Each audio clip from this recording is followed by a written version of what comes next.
લોભ ઉત્પન્ન. આપણી ઈચ્છા પૂરી થાય તો લોભ ઉત્પન્ન થાય, અને આપણી ઈચ્છા પૂરી ન થાય તો આપણને ક્રોધ ઉત્પન્ન થાય, અને ક્રોધમાં આપણે કયું પગલું ભરી લઈએ એની ખબર નથી. લોભ પણ માણસને લાચાર કરે. એટલે કે ને ઘર જે ગધેડા બાપ કે લોભે લાલચમાં આવી જાય અને ગમે એવો માણસ હોય ને એને લાચાર બનાવે. અને ક્રોધ તો એનામાંથી વિવેક જ જતો રહે. એટલે એ શું કરે છે, કેવું કરે છે, એનું પરિણામની એને ખબર હોતી નથી. ગમે એવો ડાયો હોય ને તો પણ જયારે ક્રોધમાં આવી ગયો, ક્રોધ અને અહંકાર બે એવી વસ્તુ છે જે માણસને શાંતિથી જીવવા દેતું નથી. એટલે ઈચ્છા છે ને એ બે ધારી કરવત છે. જાય તે કાપે ને આવે તે કાપે. ઈચ્છા છે પૂર્તિ ન થાય, આપણી ઈચ્છા પૂરી ન થાય તો ક્રોધ આવે, અને ઈચ્છા પૂરી થાય તો લોભ આવે. એટલે એમાં આપણે સફળ થતા નથી. જો વિઘ્ન પહોંચાડવા વાળો પોતાનાથી અધિક બળવાન હોય તો ક્રોધ ઉત્પન્ન ન થઈને ભય ઉત્પન્ન થાય. નુકસાન કરવા વાળો જો બળવાન હોય ને તો પછી ક્રોધમાં આપણે પૂગી ન હગીએ એટલે ભય ઉત્પન્ન થાય, ડરી જાય. મારું બેટું હવે હું થાય, આ ધ્યાન રાખવું જોઈએ. આ ભય પણ એ બધા ભાંડાયેલા જ છે. હા, બધા મિત્રો ઘરના કુટુંબના જ છે. કામ, ક્રોધ, લોભ, ભય આ બધા એક હરકા એક કુટુંબમાં જ રહે. પેલા તો અડધો અડધો ડઝન હતા. હા, અમુક ને દોઢ ડઝન હોય, પણ હવે તો એક હોય બહુ થી. આપણે હિન્દુ ઘટવા મીડ્યા તો હિન્દુને ધ્યાન રાખવા જેવું તો ખરું. હા, કારણ કે હવે તો અમારે કે બીજું જોતું જ નથી, એક તો બહુ થઈ ગયું. હવે હિસાબ કરો, એક છોકરી ને એક છોકરો હિન્દુ છે. હવે આની કોઈથી 5 કરોડ છોકરીઓ અને આની કોઈથી 5 કરોડ છોકરા, એ બે પૈણે એમાંથી એક છોકરું ઉત્પન્ન થાય તો ઓલા 5 ને 5 10 કરોડ થયા હતા. હવે બધાની ત્યાં એક એક ઉત્પન્ન થાય તો 5 કરોડ થયા. મા બાપ તો પછી કાયમ રહેવાના નથી, એટલે 5 કરોડ હિન્દુ ઘટી ગયા. તો 30 વર્ષ પછી મુસલમાન વધી જશે, કારણ કે એને 4 બૈરા અને 40 છોકરા. તો આપણા કરતા 40 ગણું વધી ગયું. તો પછી તે દિવસે આપણે એને ગુલામ થવાનું અને કાં તો મુસલમાન થવાનું. એટલે એ લોકો તો એમ જ કહે છે, કાં તો મુસલમાન થાવ, કાં તો મૂકીને જાઓ, કાં તો મરવા તૈયાર થાવ. આ તેને જ રસ્તા બતાવ.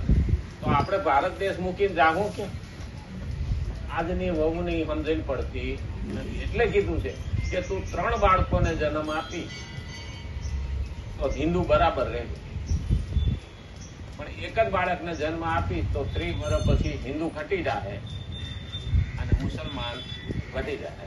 આપણે ત્યાં 1.5 કરોડ મુસલમાન હતા તો અત્યારે 25 કરોડ છે. હિસાબ કરો, 25 કરોડ મુસલમાન છે. કેટલું વધ્યું? 20 ગણું વધ્યું ને, 20-22 ગણું વધ્યું. અને આપણે 32 કરોડ હિન્દુ હતા, અત્યારે આપણે 100 કરોડ છીએ. તો 2 ગણું જ વધ્યું ને. આપણે કેટલા 30 ગણા ઓછા રહ્યા ને. તો હિસાબ કરો કે 30 વર્ષ પછી કેટલા હશે. આ પણ વિચારવા દેવું. પણ ના હો, અમે તો ઘરમાં બેહીને માતાને પગે લાગેલે હું, પણ ઘરમાં બેહવા દેવાય નહીં રહો. કારણ કે આજે નેપાળની હાલત જોઈ, આજે અઠવાડિયાથી આજે હાલે છે નેપાળમાં. એ પેલા કાવડ યાત્રીઓ નીકળ્યા, મુસલમાનોએ પથરા કરી અને 2 હિન્દુને મારી નાખ્યા. તમારે આ રસ્તેથી નીકળવાનું નહીં. એ જ્યાં રહે ત્યાં દાદાગીરી કરે. અને પછી હિન્દુ વિખરા, અત્યારે મસ્જિદો તોડે. એ નેપાળ વાળા છે. અત્યારે મસ્જિદો તોડે ને એની વસ્તી હળગાવે. એક જ લોકોએ કીધું, કાં તો નેપાળ મૂકી દો, કાં તો હિન્દુ બની જાઓ. અને કાં તો મરવા તૈયાર થાય. હવે ઈ કરતા તો એવું હિન્દુ કરવા માંડ્યા, પણ નેપાળ ના હો, આપણા વાળા નો કરે. આપણે તો બંગલો બનાવવાનો છે, ગાડી લાવવાની છે, હા, છોકરો મોટી સ્કૂલમાં જવાનો છે, પણ એ આ બધું વસાવશું ને એ આપણને મારીને એ જ આપણું લઈ લેવાનું. કાશ્મીરમાં એ જ થયું હતું, બધું લઈ લીધું, હિન્દુનું જ લઈ લીધું. અત્યારે ત્યાં હિન્દુ ખાલી 1% મુસલમાન 99% કાશ્મીરમાં. નહીં તો ઋષિઓના આશ્રમો ત્યાં હતા કાશ્મીર. કશ્યપ ઋષિના નામે તો કાશ્મીર પડ્યું, પણ નહીં, આપણે સમજાવી દીધા. હમ મરતે દમ તક નહીં સુધરે. આ ફિલ્મ નું નામ છે મરતે દમ તક નહીં સુધરે. એ યાદ રાખવા જેવું છે. મારી સંસ્કૃતિ ખાલી પગે લાગવાથી ઉભી થશે નહીં. અર્જુનને કૃષ્ણ ભગવાને એ જ કર્યું, ઉઠ ઉભો થા ને યુદ્ધ કરી, નહીં તાર હરામખોર પાવી જાય. ત્યારે 5000 વર્ષ પહેલા કીધું હોય તો અત્યારે પણ આપણે સમજવા જેવું ખરું કે નહીં? આજે ઉભા નહીં થાય ને. આ બંગાળમાં મુસલમાનોએ એટલો ત્રાસ વર્તાવ્યો હતો મમતા બેનર્જીની હિસાબે. આ વખતે હિન્દુઓ એકઠા થયા અને ઉભા થયા તો કેવી દિશા થઈ? 50 લાખ મુસલમાનો તો બાંગ્લાદેશમાંથી ઘૂસી ગયાથી ભાગી ગયા. મમતા બેનર્જી એને વસાવતી હતી અને આ હિન્દુઓ જાગી ગયા કે અમારા પાડોમાં મુસલમાન એક બાંગ્લાદેશનો છે, ફલાણો આમ છે. હિન્દુ જાગે ને ત્યારે આ થાય. ગમે જે હાલતું હોય ને એ વસ્તીને ખબર હોય ને તો એ જાણ કરવી. પણ આપણામાં હંપ નથી તો પટેલ ને મારે છે ને રબારીને ક્યાં મારે, અને રબારીને મારે તો કે પટેલ ને શું લેવા દેવા. આ નહીં, આપણે જાતિવાદમાં ફસાઈ ગયા. હિન્દુ છીએ એવું આપણે વિચારતા નથી, એટલે ભય ઉત્પન્ન થાય. પછી ડરેલો માણસ કઈ કરી શકે? ડર ગયા તો મર ગયા. જેનામાં હિંમત હોય ને એ કરે. હિંમત તો બધા એકઠા હોય ને તો હિંમત આવે, ભાઈ તો જ જાય. કારણ કે એકતામાં મજા છે. ભાગવત ની અંદર લખ્યું છે કલયુગે સંઘે શક્તિ મહાન. સંઘ એટલે એક થવું, સમૂહ ઉભો થવો. અમે ભણતા ત્યારે અમારા સાહેબ એમ કહેતા કે હા મહિનું ભાંગી દે. એટલે બહુ મહેનત કરી પણ મારું બેટું ભાંગે નહીં. ઘણા તાકાત વાળો તો મળી નાખે પણ બેવડો વરે ભાંગે નહીં.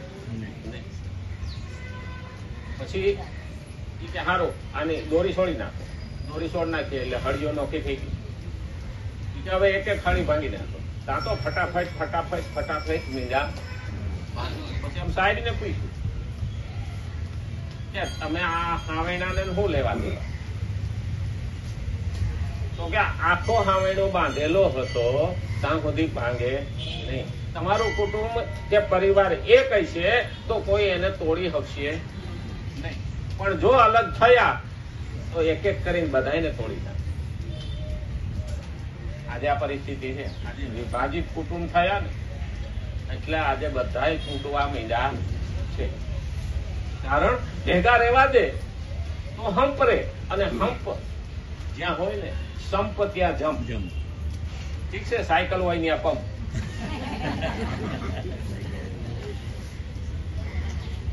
પણ એ મહત્વનું છે કે આપણે એકતામાં ભય જતો.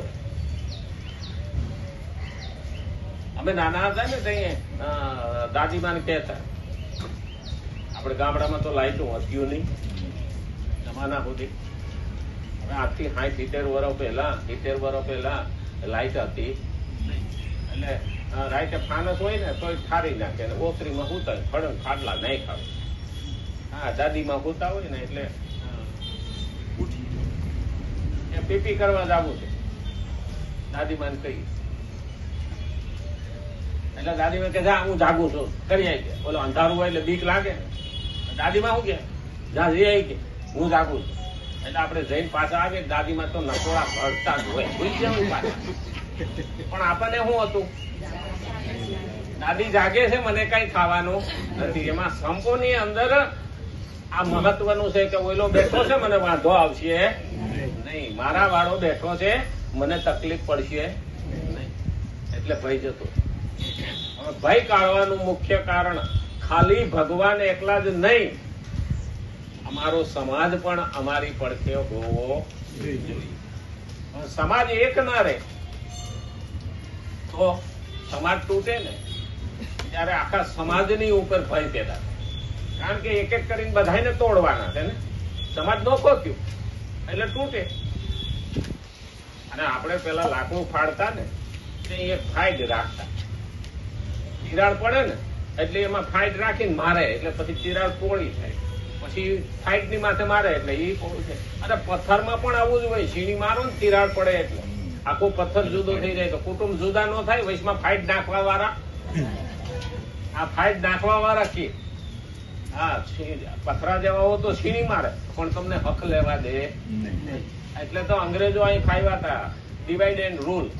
હા, જુદા કરો, અલગ પાડો, નોખા રાખો અને રાજ કરો.